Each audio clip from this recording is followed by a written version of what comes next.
The College Radio Network and this station present an in-depth interview with Dave Edmunds. For the next 30 minutes, we'll be talking to Dave about his group and his work, and we'll be listening to some music from Dave Edmunds and Rockpile.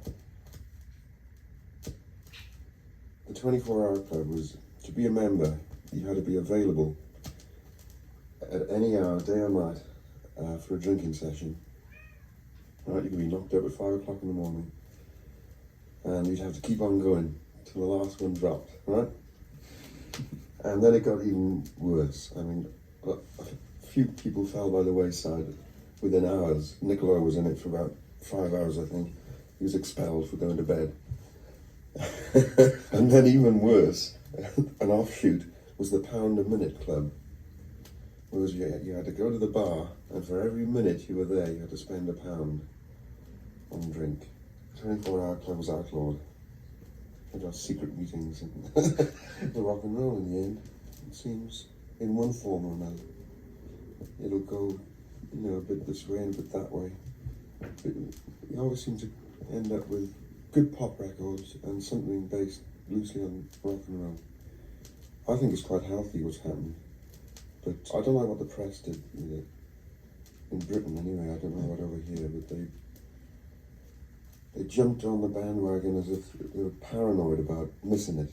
And it's strange, because America invented rock and roll, and yet it's bigger in England now, I think. The young kids they don't have a chance to develop their roots. Now, if you see what I mean, you're right, you say they can get a group together, come in and make a record. They've got to make a record, they've got to have a recording company, then they've got to spend a lot of money on equipment, and before you know it, they're out of their depth, and they have not much in the way of musical roots to fall back on. And so a lot of bands are coming and going. Look, the Beatles were around for years, just developing before they ever made their first record. I had a big hit with Are You Knocking, and I got a bit lazy there, because I had a bit of money. And then, thanks to Nick, and especially Jake Riviera, we just got the band together. I'm getting away from that, like Subtle as a Flying Mallet, when I played everything myself, and it sounds basically like a compilation album of various artists, there's no continuity or flow to it at all. And I try to correct that a bit with Get It, which I think there is a bit more continuity to it, and some original songs. And this one is all original except for 2 songs. And it's a lot more continuity, and it sounds like a band, because it is for the first time. But, the Rockpile playing together. I just thought of the name Rockpile for the album, and years later, the band, we needed a name, so we called it Rockpile.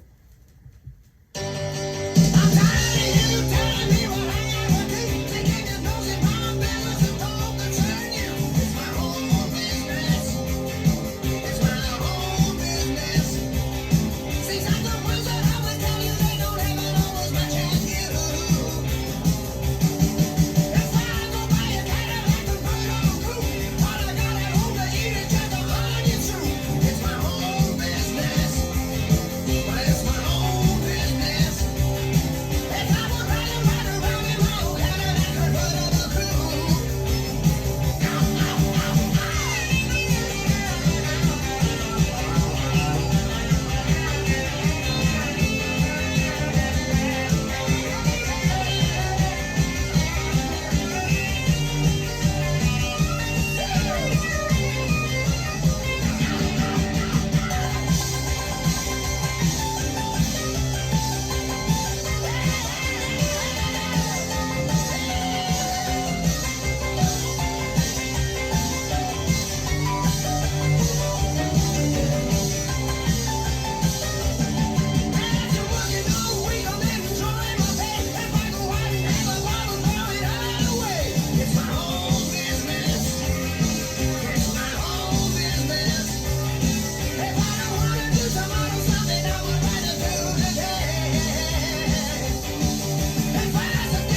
have in the past written, produced, and performed.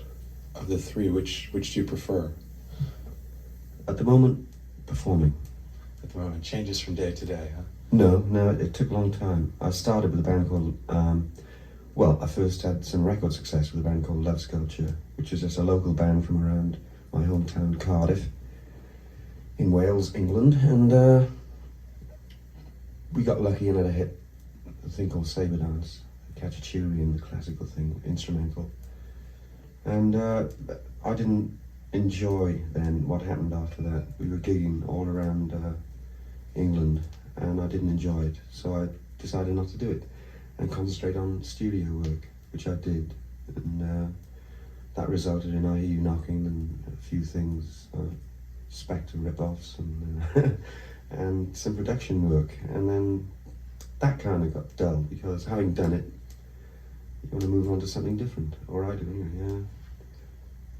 And I got together with Nick a few years ago when I moved from Wales up to London, and we got the band together, and with the help of Jake Riviera and Terry Williams on drums and Billy Bremner on guitar and Nick Lowe on bass, it's a lot more fun than it ever used to be.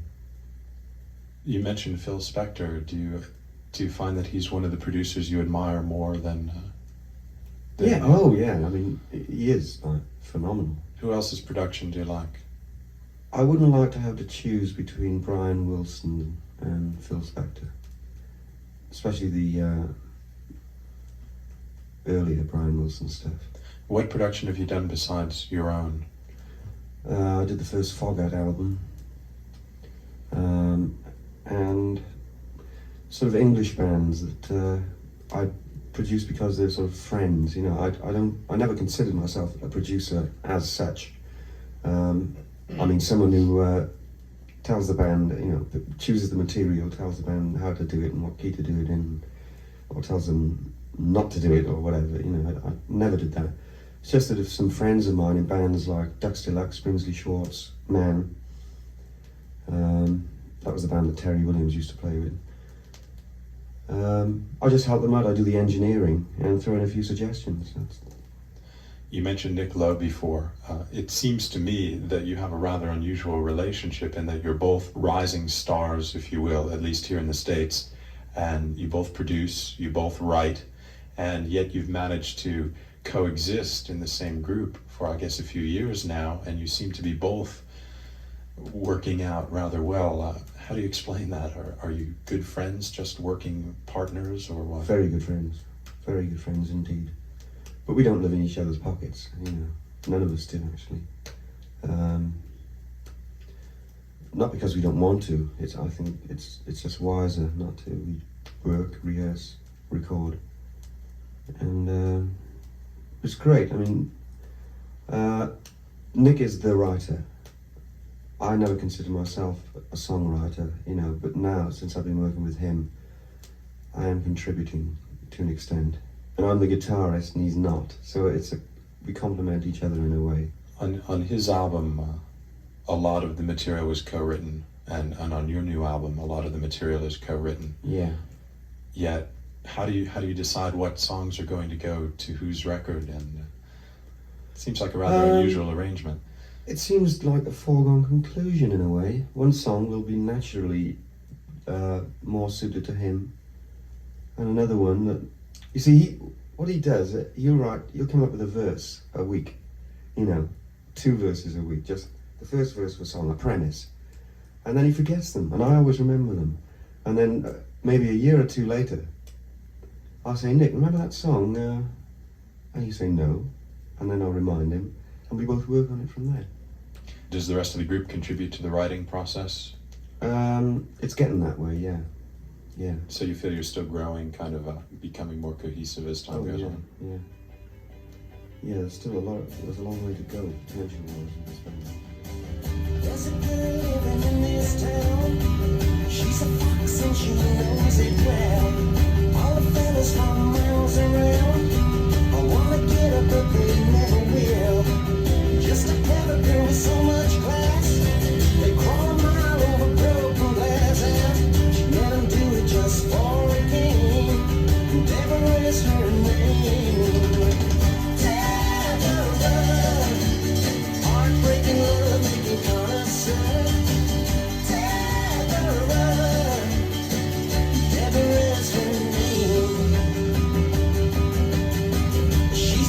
never follows fashion. Gotta make up her own. All the other kids quick to catch on, act like they always know. But you should see them when the lights go down, or looking at her as she moves around. Pretty soon they're gonna look the same as the famous Deborah. Deborah, heartbreaking love making connoisseur. Deborah, Deborah is her name.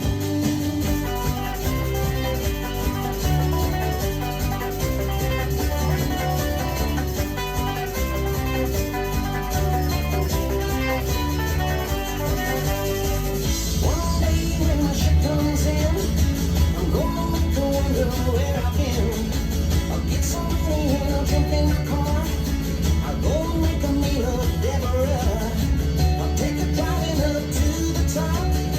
When we get started, ain't gonna stop.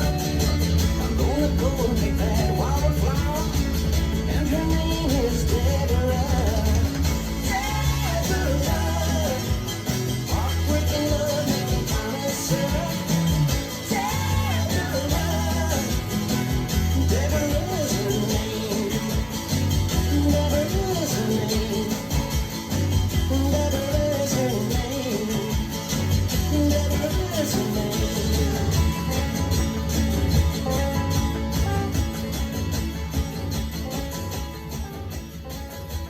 Do you have a class that you would apply to your kind of writing? What kind of music do you enjoy putting out? I've noticed descriptions and reviews of your music, and to a lesser extent, the music that came out on Nick's album, as anywhere from power pop to rockabilly or that sort of thing. Where would you like to be classified, if at all? Well, I've done a few different things, rockabilly things, rock and roll, Phil Spector and all that. But when we got the band together, the idea was to do rock and roll stuff, sort of 3-minute songs, exciting stuff, you know, but not just, I don't want to slag anyone off, hang on. Not just mindless noise, but something with a bit of class in it. Like, you're thinking about like old Everly Brothers records and things like that, where you hear the most incredible guitar solos, you know? Really, something with a bit of class and a bit of taste in it, but still with balls in it, you know? That was the idea of the band.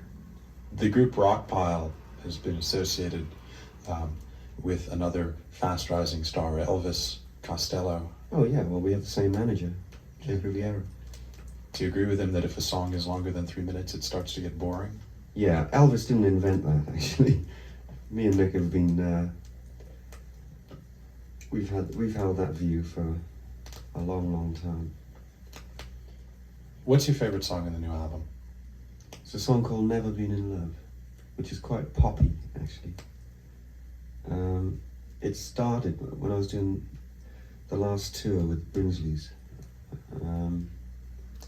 I did a spot with them, and we were listening to a Sam Cooke tape, playing that song, what was it? If You Ever Bring It On Home to Me. Right, fine song, been done by a lot of people. Yeah, and Nick, like I was saying, he just came out with a verse. You wanna see the way my friends fare, whenever we're out in a pair. Real Sam Cooke style. I reminded him about it about 3 years later, and we went in to do it like that, and it was so bloody boring. We just knew that wasn't the way to do it, so we tarted it up, speeded it up a bit, put a bit of life into it, and I like it. I think that's my favourite. So that was another collaboration effort. Yeah, and I think it's my favourite guitar solo that I've done. Ever? I think so. You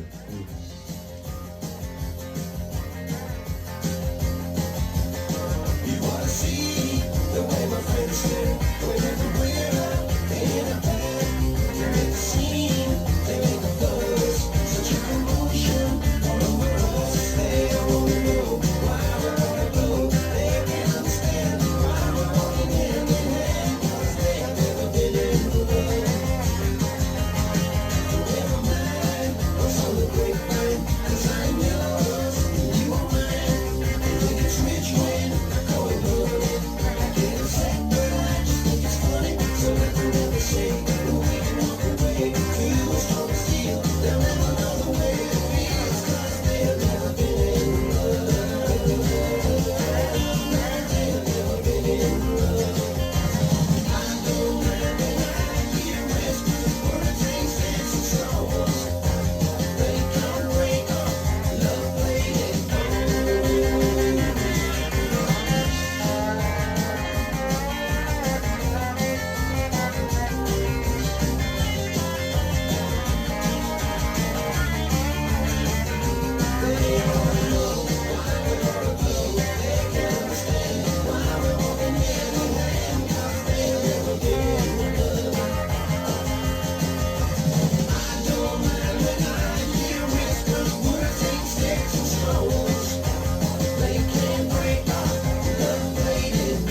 Friends.